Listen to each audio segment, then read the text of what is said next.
Eric Darling here with Darling Data Enterprise Edition. That'd be nice, right? Everyone should be Eric Darling for 15 minutes just to experience how bizarre it is.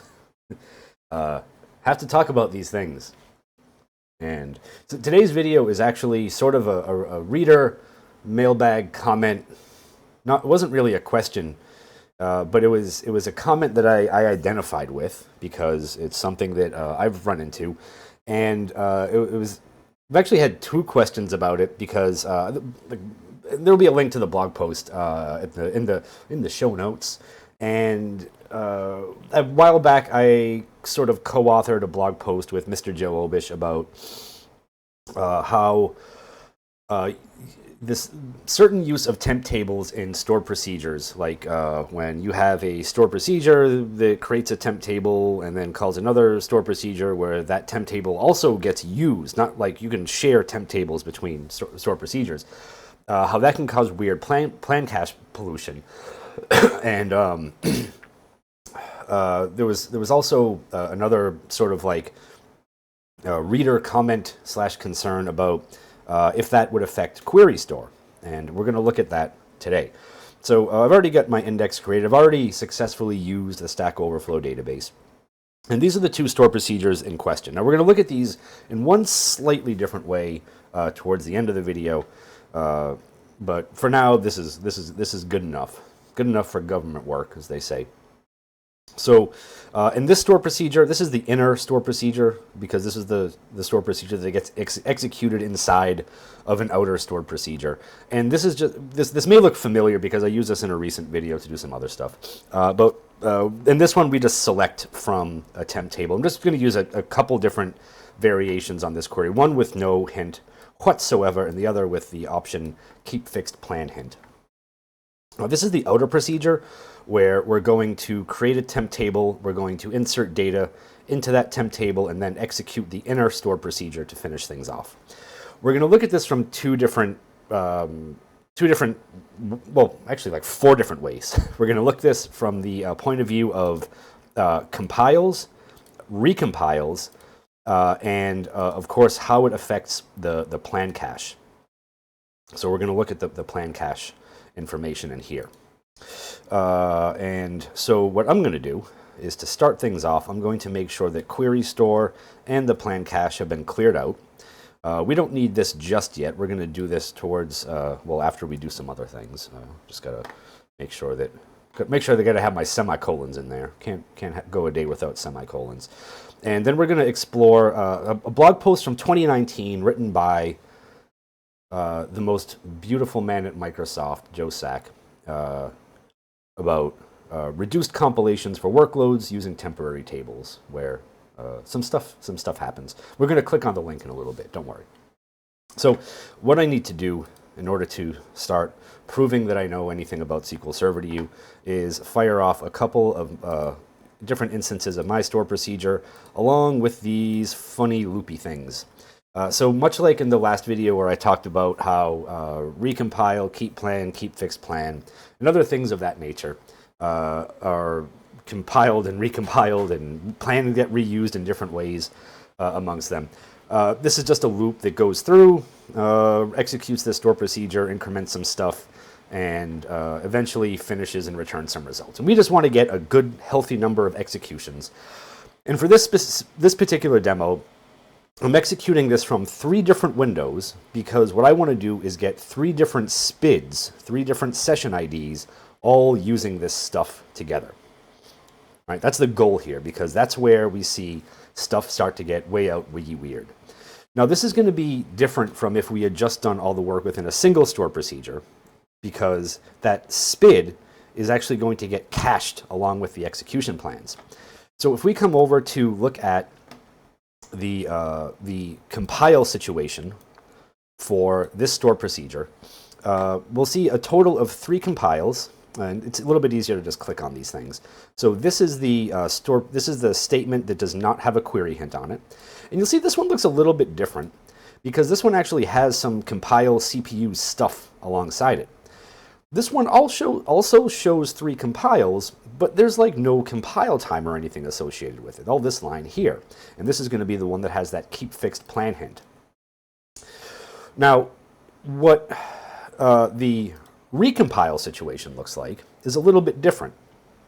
So because statistics changed on the temp table, this statement without that keep fixed plan hint recompiled 123 times. So we have 123 recompiles plus 3 compiles, right? Keep that straight in your head a little bit. And let's come over here and let's look at the plan cache. What we're going to see is something pretty close to what we saw last time, except a little bit different. It's a teeny tiny bit different. Because all those different SPIDs were executing the store procedure at the same time from different connections, and SQL Server was caching those temp tables. If we look over here, we're going to see 3 different SPIDs show up in this optional SPID attribute. Not throw up in. That would be gross and smelly and like a New York subway. I mean, it could be either the New York subway, the sandwich chain, or New York subway, the mode of transportation. Either one, you get what you get. So if we look at really this statement here, right? This one in the middle. Scroll bars, just mutiny today across all technologies, scroll bars included. We have 126 executions of the get average score by year outer, which just does essentially just creates a temp table and does the insert, right? And so there's 126 of those, and that number adds up. If you remember, if you come back to these windows, we have the 123 recompiles and the 3 compiles, right? So that adds up to 126. So every time this statement ran across those 3 SPIDs, it either compiled an initial plan or recompiled, right? So we had the initial 3 runs where it was like compile a plan, and then 123 where it was like recompile. Pretty crazy. Now, I guess the point that I'm making with this is that even though we get good plan reuse across the 3 statements that have the keep fixed plan hint, that's these 3 right here. What if we just make this a little bit bigger? These 3 down the bottom have that keep fixed plan hint. So they don't recompile constantly, but they do initially all compile a different execution plan, right?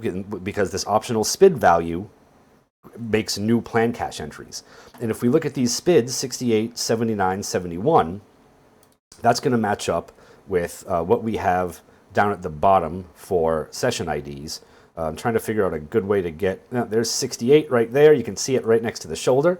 If we zoom in on this one, come over here. Where are you, baby? Where are you? Why are you running away from me? There's SPID 79, and this should be SPID 81. If we zoom in correctly over here. Sorry, 71, right?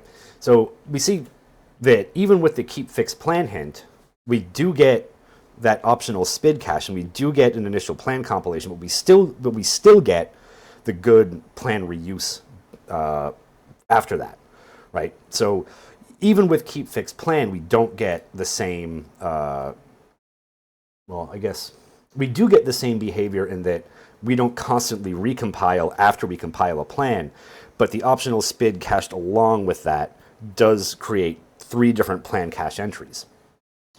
This does not happen in Query Store, though. And if we look at entries in Query Store for the get average score by year inner procedure, and only that, right? If we look at this, we're going to see, come over here a little bit, we're going to see just 126 executions each. So by the time SQL Server gets to sticking stuff in Query Store, all the optional SPID stuff is pulled out. So the optional SPID issue with the plan cache doesn't transfer to Query Store. Query Store just shows 126 executions of each. Of course, the one with the keep fixed plan hint is going to have just the 3 compiles, and the one that doesn't have the keep fixed plan hint is going to show the 3 compiles plus 126 recompiles, 123 recompiles to add up to 126. But just looking at this, right? Like we just get the we just see the 126 total executions in there. Where this changes just a tiny itty bitty little bit, and we should probably click on this post to oh, Microsoft Edge, what's new? I don't know. Just look at what's new in Chrome. You'll see about the same thing. So here we are again, the most beautiful man at Microsoft, Joe Sack, back in 2019. Which is a blog post about one of the early CTP releases of SQL Server 2019 2.3. In his pattern, the temp table is created here, but then the insert is done here. Now, well, this does help with the recompiles. You still have to compile a different entry. So if I were to move the insert statement from the outer procedure and put that in the inner procedure, we would still see that insert with the optional SPID. We would see 3 entries for that. And I suppose I can just go and show you that, so you don't call me a liar, because for some reason a lot of people think I just make stuff up, which I wish that I had the moxie to just make stuff up about SQL Server, like so many other people seem to do in their various posts and other things. Just make things up entirely or paste things in from ChatGPT, and it's all just sad and lonely. All right, so we're going to rerun this, and what I should probably do, just to make absolutely positively extra sure, is reset query store and the plan cache.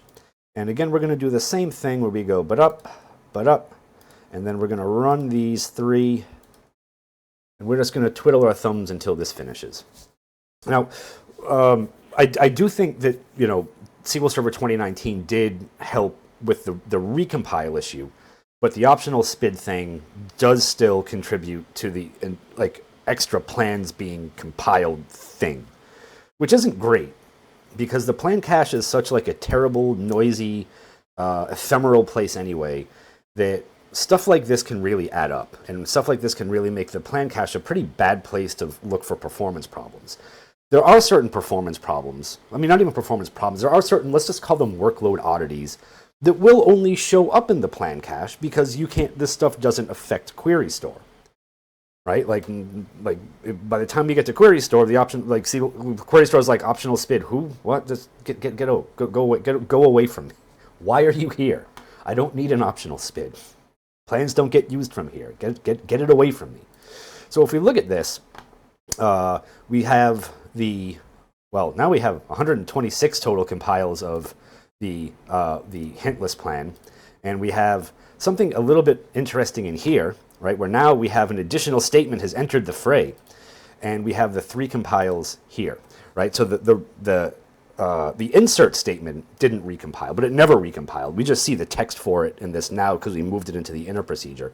So we still have the 3 compiles of the insert, because if we go and look at the plan cache now, that insert statement is going to be included in the the inner store procedure. So these 3 lines with the insert into filtered posts, these all get, again, they still get the 3 separate entries for the 3 separate SPIDs, but they do get good plan reuse within that. So there's 42 executions across all these, whereas these have,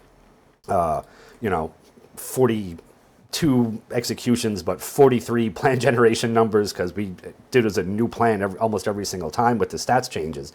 And if we come over here and we look at, let's just narrow it down to this chunk with the inserts and the select statement. So we're just like this span of like 6 rows. We're still going to see the optional SPIDs now cached with the insert query now too. This only happens with queries from the inner store procedure, not with the outer store procedure.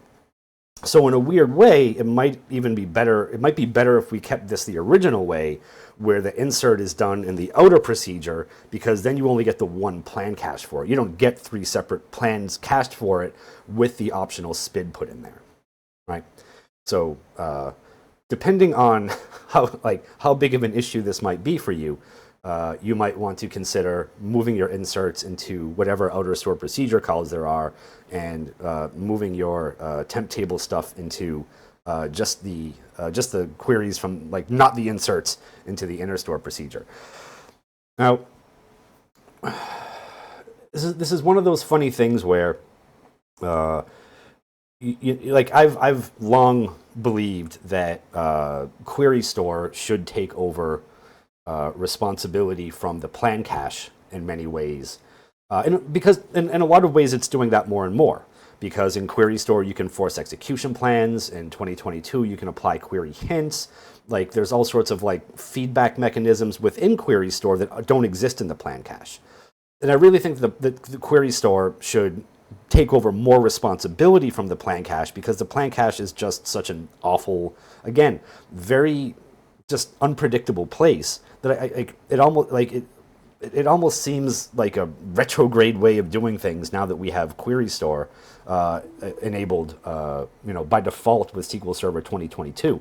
Now, Query Store does need help in a few different places. The GUI is a disaster, and a lot of the cleanup stuff gets real screwy. Like with a few different clients now, I've had to run the SP flush Query Store to disk procedure on like an hourly schedule so that Query Store doesn't fill up, because cleanup only happens like once a day or something. And like it just gets too big and no new plans get in, it goes into read write or goes into an errored state. So there's a lot of stuff with Query Store that needs help before it can really take the championship belt from the plan cache with these things. But I think with the amount of responsibility that Query Store has now for directing query execution, both from the plan forcing, adding hints to queries, like different intelligent query processing feedback mechanisms, that really we're at the point now where Query Store should be taking more and more ownership of things that the plan cache used to take care of. When you add into that Query Store is much better at managing historical data, and you have a much better track record, and you can see query regressions and all sorts of other stuff, there's almost no sense in relying on the plan cache for much anymore. At least from what I can tell, because the plan cache is just full of spiders and ghosts and ghouls and gremlins that I just don't like messing with it. I avoid looking at the plan cache as much as possible when I have something better like Query Store or a third-party monitoring tool that I can rely on, rather than having to like run it and just be like, oh well, I mean, 99% of the plans were created in the last hour. Do you care about, like, did anything bad happen in the last hour? Do you care about any performance issues in the last hour? No. Okay, well, we're out of luck. like the plan cache is just so often useless that I just kind of stopped looking at it, unless I need to explore sort of weird issues like the optional Spid thing, and like why different queries might end up with different execution plans, and how temp tables get used and shared and all that other stuff. So there are times when it's, you do need to get some information there, but even getting that information is hard unless you're constantly monitoring it, because there's so much churn and flush with the plan cache. So anyway, if I had to summarize this video, it is that, it is an interesting and novel method of sharing data between store procedures to use temp tables to do that. It can certainly have some interesting side effects on the plan cache. As much as possible, I would say that you should keep temp table creation, population, and select logic contained within one store procedure as you can. If you have to share temporary table data from one store procedure and another, just be a little bit careful about how you do that, because the more logic you put inside the inner store procedure, and the more concurrency there is with that store procedure, the more plans you're going to see popping up and doing that stuff. Of course, like we talked about, that doesn't really affect Query Store, because by the time everything gets to Query Store, everything is like the optional Spid stuff is all parsed out anyway. It doesn't matter. So anyway, fun Monday video. It's a good one for me because I got to share some stuff. I got to do some demos. I got to rant a little bit about Query Store and the plan cache. And really, I don't find those things fulfilling. It's nice to get them off my chest, because who else would listen? I can't tell my wife about this. I can't head downstairs and be like, honey, you wouldn't believe the plan cache. You wouldn't believe what the plan cache does. When you share temp tables between store procedures, you'd immediately zone out. Like, yeah, okay, go right to the phone on that. So anyway, thank you for watching. I hope you enjoyed something. I hope you learned something. Enjoyed yourselves, learned something. If you like this video, there's a thumbs up button that's the nice thing to push for me, so I feel better. And I also like getting comments, topical comments, thought-provoking comments, good questions about what we're talking about. If you like this sort of SQL Server content, you can subscribe to the channel. Almost 3,500 people have done that so far, which, you know, maybe if I did a little bit more ASMR, my numbers would be better. But from what I can tell from previous recordings where there were perhaps some audio issues where there was a little accidental body noise ASMR, y'all don't want to hear that. So, you know, probably going to avoid that. So anyway, thank you for watching, and like and subscribe, and temp tables. Yeah, temp tables.